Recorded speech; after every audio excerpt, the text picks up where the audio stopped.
Hallelujah. യേശുവേ നന്ദി, യേശുവേ സ്തോത്രം, യേശുവേ ആരാധന.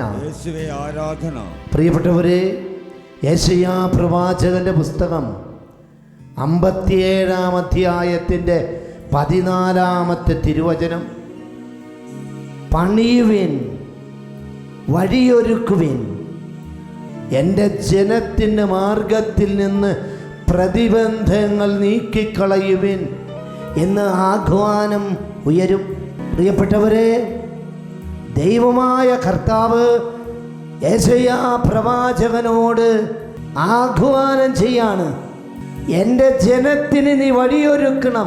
എൻ്റെ ജനം ഇന്ന് കടന്നു പോകുന്ന പ്രതിസന്ധികൾ, പ്രശ്നങ്ങൾ, തകർച്ചകൾ, അതിൽ നിന്ന് അവർ മോചിതരാക്കി തീരുവാൻ നീ അതിനു വേണ്ടി പരിശ്രമിക്കണം, നീ അതിനു വേണ്ടി ആഹ്വാനം ചെയ്യണമെന്ന് പ്രവാചകനോട് അരുൾ ചെയ്യുന്ന കർത്താവ്.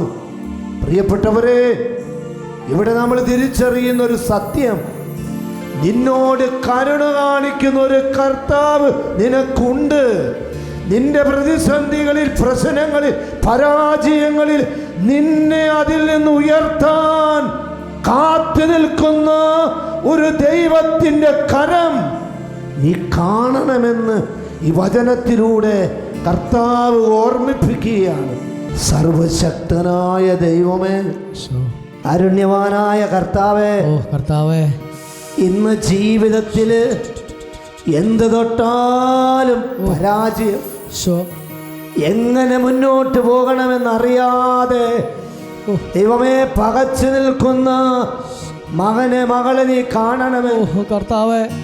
എങ്ങനെ നോക്കിയാലും ജീവിതത്തിൽ മുന്നോട്ട് പോകാൻ പറ്റാത്ത വിധത്തിൽ തകർന്നു കിടക്കുന്ന ജീവിതങ്ങളുടെ പേര് നിന്റെ അത്ഭുതത്തിന്റെ കരമുയർത്തണമേ. ആമേൻ. ജീവിതം മടുത്തുപോയി എന്ന് കരുതുന്ന ഓരോ മകനിലേക്ക് വന്നുപെട്ട നിരാശ, ദുഃഖ, പീഡകൾ നസ്രായനായ യേശുവിന്റെ അധികാരമുള്ള നാമത്തിൽ, പൗരോഹിത്യത്തിന്റെ അധികാരത്തിൽ വീട്ടുമാറി പോകട്ടെ, വീട്ടൊടിഞ്ഞു പോകട്ടെ, ഇപ്പോഴും എപ്പോഴും എന്നേക്കും. ആമേൻ.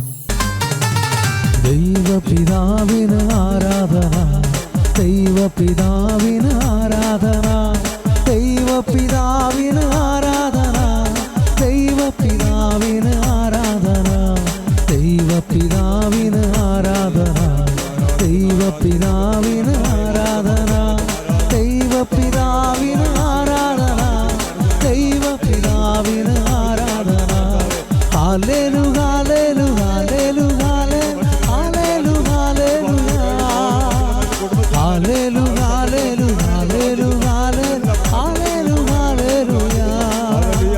Hallelujah.